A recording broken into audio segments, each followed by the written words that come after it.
Let's get into our last discussion of the day. Nearly 3 out of 10 Nigerian women have experienced physical violence by age 15. And that's according to the data from the United Nations Population Fund.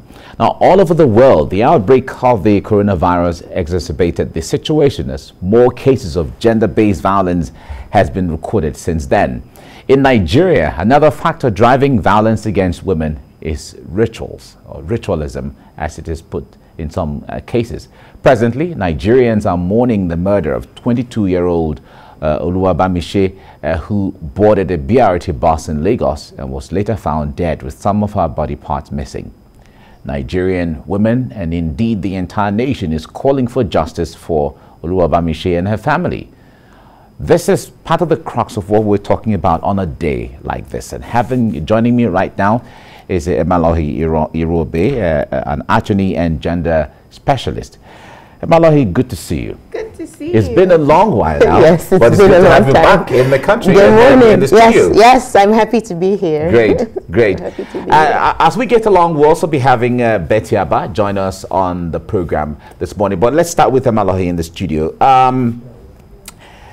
When it comes to issues around women, a lot of people say, well, women are special people. And where they are, where we're talking about them not being on the same platform, is a drawback. And it is a way of not recognizing how special women are. But talk to us basically, what are some of these issues that hinder women from achieving and being on the table equally? Well, I mean, the conversation is still the same. Really, the issue about gender equality, and this year, International Women's Day, is about breaking the bias. And I think one of the main issues is that there's some inherent bias about a woman or her capabilities or what she's good for or useful for. And I think that is adding to the fact that women and men are not yet equal in society. But I think one thing that everyone needs to take cognizance of is that it is a work in progress. Like, you're not going to overcome this challenge that has been around for generations in 1 year, in 2 years. It's a work in progress. And so all of this matters in society. I always say that it's not men versus women or women versus men. I think it's all of us against gender inequality and gender-based violence. In a society where half the population is not given equal access and equal opportunity, that society is going to be backwards in general. I like when you talk about the issue of men versus women, or, you know, it looks like the battle of the sexes. The point there is, the way that the movement is going, and so some people are feeling uncomfortable already, like, well, if this women organize, hey, the men are in trouble, like someone had said sometime. But do you think this pitches the women against men, and it looks like that there's a divide, and all the women on one side and then all the men on the other side, and then we are battling and struggling for something? Is that what it looks like? I think it's just a lack of understanding and a miscommunication between the genders. Okay. Because it's a miscommunication between the genders where there isn't an understanding that if society is better for everybody, everyone is going to have equal access. But when there isn't communication, and even like with the whole thing with the National Assembly and women's groups saying they're going to storm the National Assembly, I don't think that that is a method that will work in a way that would lead to progress. Because after you storm the assembly, then what? What's going to happen? I don't think that emotions of force is going to make any changes come to the sexual harassment bill for university students. And it ended up passing, but it was an uphill battle, and that is what needs to be focused on, the idea that if these facets of society are sorted out, we're all going to be better. Okay. Yes. All right. Now, joining me now is the Executive Director, Center for Children's Health Education, Orientation and Protection, Betty Abba. Betty, good morning. Good to see you. Great. So good to see you. It's quite a while, and it's good to have you in the studio now. Yes, I'm really happy to be back. Now, the point there is, we're talking about breaking the bias today. And one of my guests earlier spoke about the visible biases and the invisible biases. There are some you don't get to see. You don't even know it exists, and some of these things. But share with us if you know some of these things. So when we see them, when we feel them, we can understand that, oh yeah, that is it, or we can point a finger to say, yeah, that's it. I think the one we can easily point to is the war over the gender bill passage. Okay. The refusal of the National Assembly to pass the gender bill. That is just so direct, and I believe that it's not just a setback for women in Nigeria. It's an indictment on the men who are currently the 9th Assembly in the National Assembly. And it's a collective indictment on us as a nation that we are not positively attuned to progress in terms of gender equality, because no nation historically ever makes it when you exclude women from leadership, when you exclude women from decision-making process, when you exclude women from the core progress of a country, like we're seeing in the National Assembly.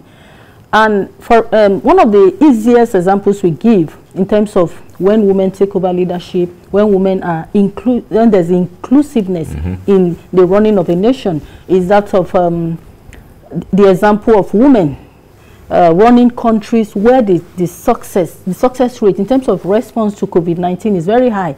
New Zealand, Finland, Germany, Taiwan. It's so easy for everyone to see. Even in Rwanda, that is Rwanda, an African country. In Rwanda, for instance, they've had the 35% affirmation for a very long time. And Rwanda is easily the most progressive African country. So why don't we even give this a chance? Why are we so afraid? And why are the men at the highest level of decision making in Nigeria so afraid of women? So if those people that we look up to, that are supposed to represent the entire region, are so discriminatory, are so angry when you talk about bringing women on the table, when you talk about ensuring that women are part of the process, ensuring that we give women's issue a greater attention. If they are so angry, then, I mean, it's something to be scared about. I mean, like I say, it's an indictment on us as a country. All right. Now, I had a guest earlier who brought about the issue of the, are we asking for, should we be asking for equality, or we should be asking for equity? You know, and I was like, okay, this is a brand new debate altogether. But talk to us from that perspective, because the point there is, even amongst the men in that context, men are not equal. You know, some people have capacities here, others have, you know, amongst the women is the same thing. So should we be talking about equity? So equality and equity are two different things. Okay. So for example, let's say we have 3 people and they're all different heights, and they're trying to watch maybe a football match. And you say, so all of you are equal, so we're all going to give you the same height of a stool so you can stand. But the person who's 6 feet tall is still going to see higher than the person who's short like me, like 5 feet, right? So that's so equality doesn't work in that way. So but equity takes into understanding of the special or intersectionality of this entity. So this person is shorter, so they don't need a stool that is the same height for everybody. They need a stool that's a bit higher. Even the idea really that men or powerful men don't want women to come forward, I think it's not black or white like that. The Speaker of the House, the Honorable Speaker of the House, co-sponsored these bills, and they still got rejected. I think it's a work in progress, and I'm not saying that the men are not to blame, because there are lots of men in the National Assembly. I think more work needs to be done. I know one of the bills is about increasing the number of seats for women representatives, and sometimes it's probably more of a political game than really trying to get these laws passed, you know, at the National Assembly. And I think women and women's groups need to come together more to be more strategic. And I think we need more town halls, more workshops. I'm not sure that 100% of Nigerian women actually are interested in gender equality, so to speak, right? Because in my work, I speak with different kinds of people and different kinds of women. And there are women who are like, what's all this gender equality talk? And then there are women who are like, well, this is what equality or equity looks like for me in my workplace, looks like for me in my marriage, looks like for me in society, looks like for me in public safety. I mean, the young lady who got killed going on the BRT, that is really an issue, not even necessarily about equality. That's about security, about the nation, and the fact that women are seen as vulnerable and are vulnerable. And so I can do anything to this young woman, and what's going to happen anyway? You know. So I think that taking into putting knowledge into what are the special circumstances for different groups of women, and it's where equity really matters more than equality. All right. Okay. So that's recognizing people's capacity. Depending on what you are. You want to respond, yeah, you want to respond to that? Equity. Yeah. I agree that we need equity. Yes. And there's sometimes the lines are actually blurred between equity and equality. Because it's all about empowering people. It's all about ensuring that people are on the same level, on the same platform. For instance, when you talk about racial discrimination in the US and black activism, when you talk about post-apartheid South Africa, there had to be deliberate affirmative action to ensure that black South Africans get into positions of power. It was deliberate. And so when you see that there's a gap, that women are not in positions of power as they're supposed to be, about 5 or 6 states across the country, they are completely no women representative at the National Assembly. And I keep saying, are there no women in those states? How best can the men represent them when they are not women, when they are not in their shoes? So there has to be a deliberate affirmative action.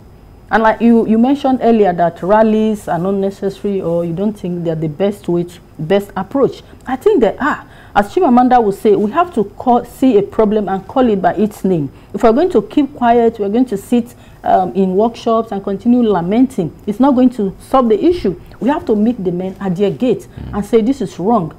You need history to smile at you. You need history to be kind to you. And you need to ensure women inclusiveness. Because if the National Assembly, the 9th Assembly doesn't do it, another assembly will do it. Yes. It's inevitable. Women, there's going to be inclusiveness because that's a global movement. It's not even debatable. It's just a delay. All right. Now, she was actually talking about the issue of being more strategic, you know, and then being more intentional. Because the point there is, some of these things, like when it comes to the National Assembly, the process of lobbying for a bill is a political thing, where it's not just a moral thing as to put it there, everybody has sentiments around it, so let it go. No, it may not go. There are politics around it, but I think and everyone who is... The approaches are multidimensional. Yeah, but there could be lobbying, there could be publicity, and eminent citizens like Dr. Peter Said coming out to endorse that message, some governors. It's all part of the strategy. We all agree. However, there's a lot of politics that go into that as well. Now let's talk about the issue of feminism just a little bit. Just a little bit.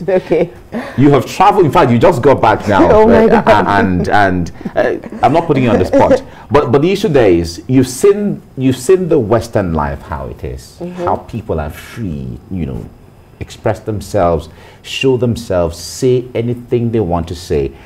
I'm talking in the context of feminism now. And then if you bring it back here, how people receive it is still not the same as one would receive it in New York, for instance.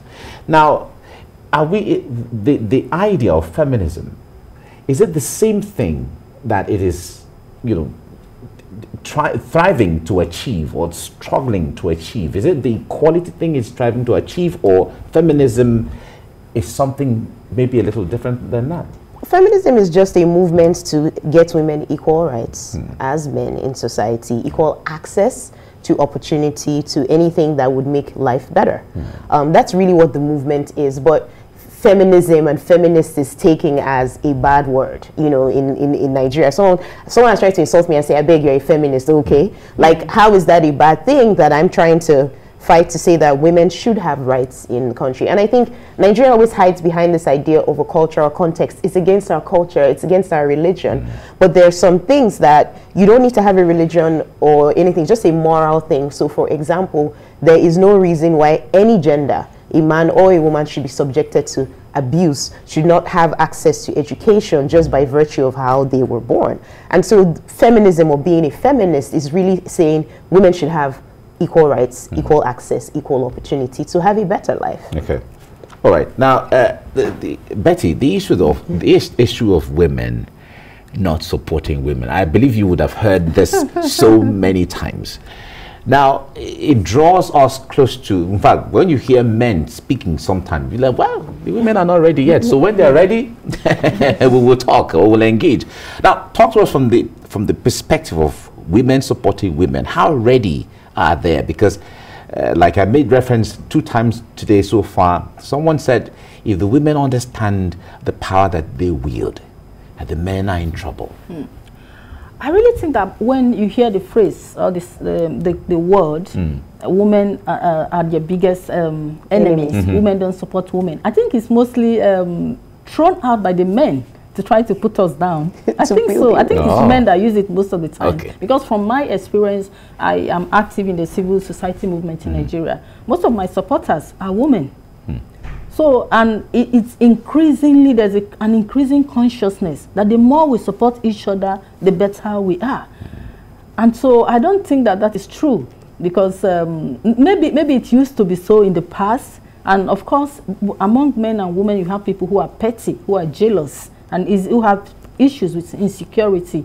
But I think on a progressive level, we see women supporting women. There's an ongoing rally now nationwide about in response to the gender bill that was rejected at the National Assembly. And women are organizing in several states across the country, and they are bringing in their resources, they are mobilizing. And I've not seen instances where any of them is hating on each other and say you are more prominent and all of that. There's complete coalition, complete cooperation. So I don't think that that is really true in the sense of it. And if it's true, then it's a fading phenomenon. It's a fading attitude. I think women really do support women, because we are our best friends. We have our best backs. And together, I think we can always we do better. Historically. Yes. What do you say to that, though? Yes, I agree that men are throwing this out a lot more, that women don't support women. But also, as a younger woman working in, in Nigeria also, I've seen it that sometimes women see other women as competition. Not necessarily because they don't support the main cause, which is equality or gender rights. It's more of like, there are not that many, there are not that many positions of power. So now I'm competing with another woman to be seen as the best one or whatever, in whatever area it is.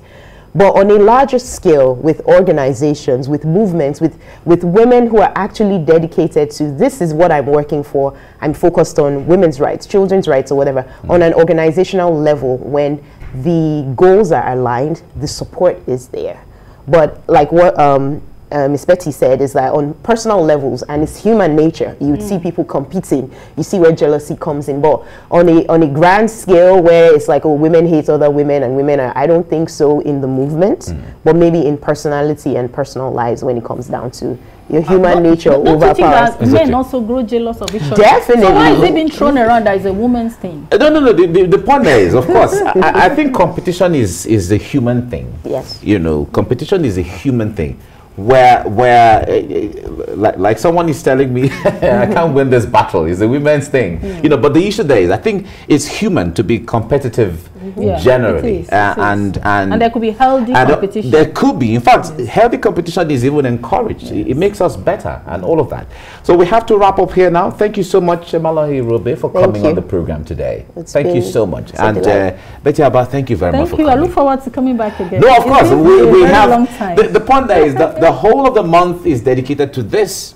So it's not just the today. So we'll have more time talking about some of these issues and looking at other issues around it. Thank you so much. Thank you so much. Thank you very much for coming. Thank you. Thank you. And I'm happy Daddy is around. Hi, Dad. Good.